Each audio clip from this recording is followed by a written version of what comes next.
नमस्कार, स्वागत, वंदन, अभिनंदन आप सभी लोगों का आज के इस वीडियो में, जिसमें हम क्लास 9 का मैथ्स सब्जेक्ट का चैप्टर नंबर 8 जिसका नाम है क्वाड्रिलेटरल। तो आज की इस वीडियो में हम इस चैप्टर के कुछ क्वेश्चन को अटेम्प्ट करेंगे। तो बिना किसी देर के शुरुआत करते हैं आज की वीडियो की और स्टार्ट करते हैं आज के इस क्वेश्चन प्रैक्टिस की वीडियो का। तो आज की इस वीडियो का सबसे पहला क्वेश्चन ये कह रहा है कि ABCD is a rhombus, show that AC bisect angle A and angle C and BD bisects angle B and angle D। इसका अर्थ ये है कि एक क्वाड्रिलेटरल है ABCD जो कि एक रोम्बस है और उसका एक डायगोनल जो कि AC है वो बाइसेक्ट कर रहा है एंगल A और एंगल C को। पहली चीज हमें ये प्रूव करनी है, ठीक है, कि जो AC है वो एंगल A और एंगल C को बाइसेक्ट कर रही है। दूसरी चीज हमें इस क्वेश्चन में ये कह रहा है प्रूव करने को कि जो दूसरा डायगोनल है रोम्बस का BD वो एंगल B और एंगल D को बाइसेक्ट कर रहा है। इसको भी हमें प्रूव करना है, ठीक है, ठीक है। तो ये दो चीज हमें प्रूव करने को कह रहा है ये क्वेश्चन, ठीक है। तो हम सबसे पहले क्या लिखेंगे? सबसे पहले हम लिखेंगे गिवन। गिवन में हम ये लिखेंगे कि ABCD is a rhombus, ABCD is a rhombus, ठीक है, ठीक है। रोम्बस की डेफिनेशन क्या कहती है? रोम्बस की डेफिनेशन कहती है कि rhombus is a type of parallelogram whose all sides are equal to each other, ठीक है। यानी मैं कह सकता हूं AB बराबर BC, AB बराबर BC बराबर CD बराबर AD, यानी इसके चारों साइड एक दूसरे के बराबर होंगे। गिवन के बाद मैं लिख दूंगा टू प्रूव, हेडिंग डालूंगा, ठीक है। टू प्रूव में मैं लिखूंगा क्वेश्चन का एम, जो कि हमें क्या करने को कह रहा है। क्वेश्चन हमें ये करने को कह रहा है। अच्छा, अगर मैं यहाँ पे जो एंगल्स बन रहे हैं उनकी मैं नंबरिंग कर दूं तो थोड़ा सा प्रूव करना आसान हो जाए। जैसे कि मैंने यहाँ पे लिख दिया इस तरीके से, ठीक है, इस तरीके से, ठीक है, ठीक है। तो हमें ये प्रूव करना है इस क्वेश्चन में कि एंगल 1 बराबर है एंगल 2 के, और साथ साथ हमें ये प्रूव करना है कि एंगल 3 बराबर है एंगल 4 के, ठीक है। और दूसरे चीज में हमें ये प्रूव करना है दो चीज और, जो कि है एंगल 5 बराबर एंगल 6, और साथ साथ हमें दूसरा ये चीज प्रूव करना है कि एंगल 7 बराबर एंगल 8, ठीक है। टू प्रूफ के बाद हमें लिखना है प्रूफ, जिसमें हम लिखेंगे क्वेश्चन का पूरा क्रियाकलाप। ABCD अगर एक रोम्बस है तो क्या हम ABCD को एक पैरेललोग्राम कह सकते हैं? जी हाँ, कह सकते हैं। अगर ABCD एक पैरेललोग्राम है तो क्या इसके ऑपोजिट साइड एक दूसरे के पैरेलल होंगे कि नहीं होंगे? होंगे, जरूर होंगे।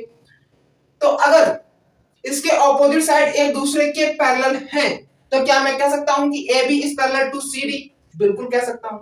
और अगर AB is parallel to CD and AC is a transversal, therefore angle 1 बराबर एंगल 3 एंड एंगल 4 बराबर, नहीं, एंगल 2 बराबर देते हैं, थोड़ा आसानी होगी। एंगल 2 बराबर एंगल 4, ठीक है, ठीक है, ठीक है। कैसे कह दिया? कैसे कर कह दिया? अल्टरनेट इंटीरियर एंगल्स के पेयर हैं ये दोनों, पेयर ऑफ एंगल, ठीक है, ठीक है, ठीक है, ठीक है। अच्छा, अगर मैं BD डायगोनल को भूल जाऊं रोम्बस में से, सिर्फ और सिर्फ AC डायगोनल को याद रखूं, तो मैं एक चीज नोटिस करूंगा कि जो AC डायगोनल है वो पूरे रोम्बस को दो ट्रायंगल्स में डिवाइड कर दे रहा है।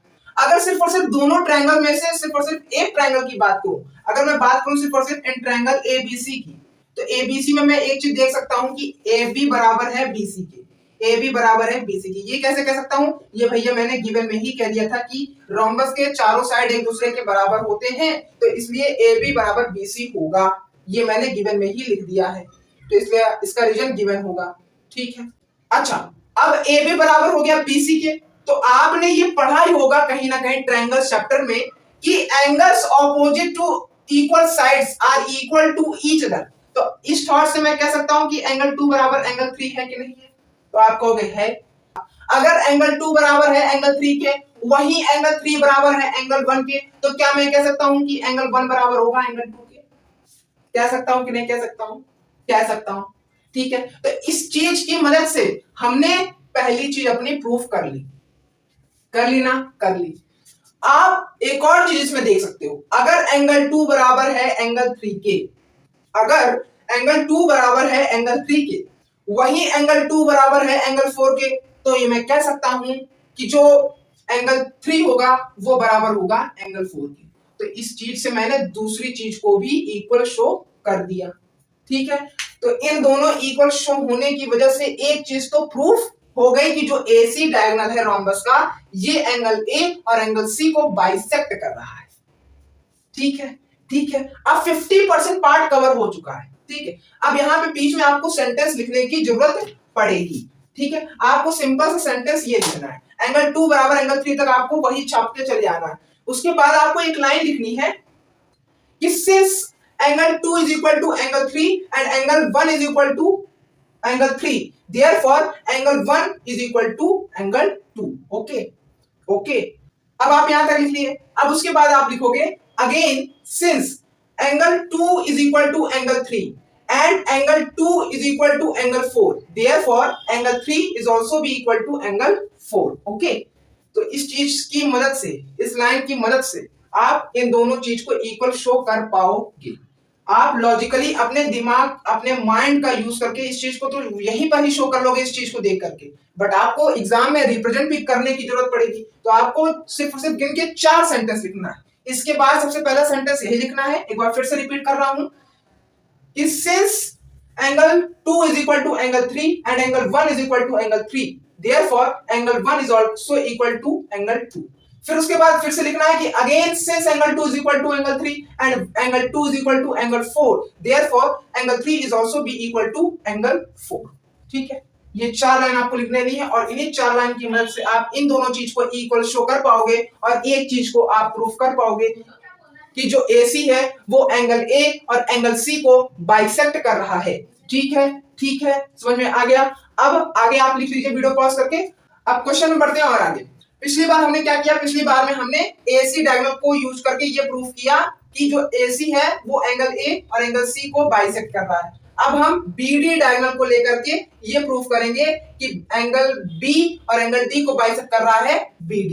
ठीक है, तो बिल्कुल वही कॉन्सेप्ट रिपीट करेंगे जो कि हमने फर्स्ट टाइम इस क्वेश्चन में रिपीट यूज किया था। ठीक है, तो सबसे पहली लाइन हमारी ये होगी उसके आगे कि since AB is parallel to CD, again since AB is parallel to CD and BD is a transversal, therefore angle 5 is equal to angle 7 and angle 6 is equal to angle 8 by alternate interior angle criteria, by alternate interior angle criteria।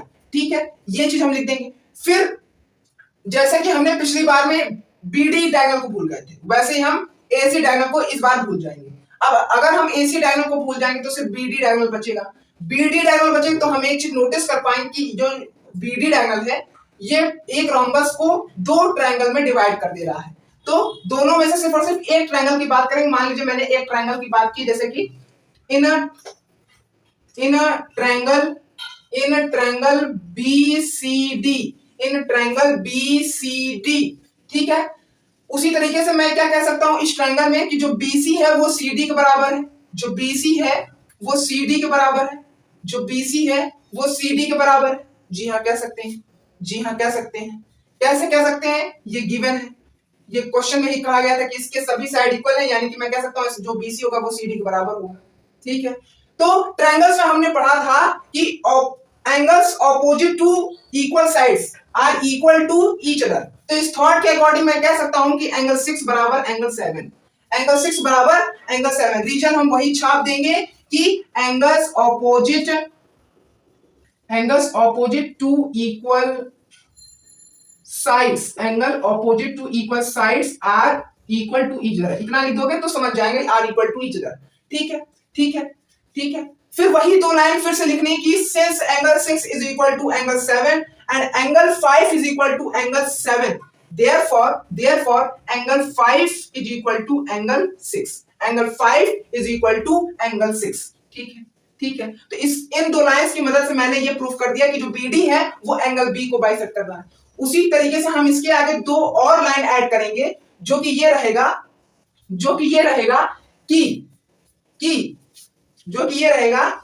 कि since angle 6 is equal to angle 7 and angle 6 is equal to angle 8, therefore angle 7 is also be equal to angle 8। तो इस चीज के according मैं कह सकता हूं कि जो BD डायगोनल है वो एंगल B को तो बाइसेक्ट कर ही रहा है, उसके साथ साथ जो एंगल D है उसको भी बाइसेक्ट कर रहा है। तो इस तरीके से हम इन चारों चीजों को हम इक्वल कर सकेंगे, इक्वल शो कर सकेंगे और इन दोनों चीजों को हम प्रूफ कर सकेंगे।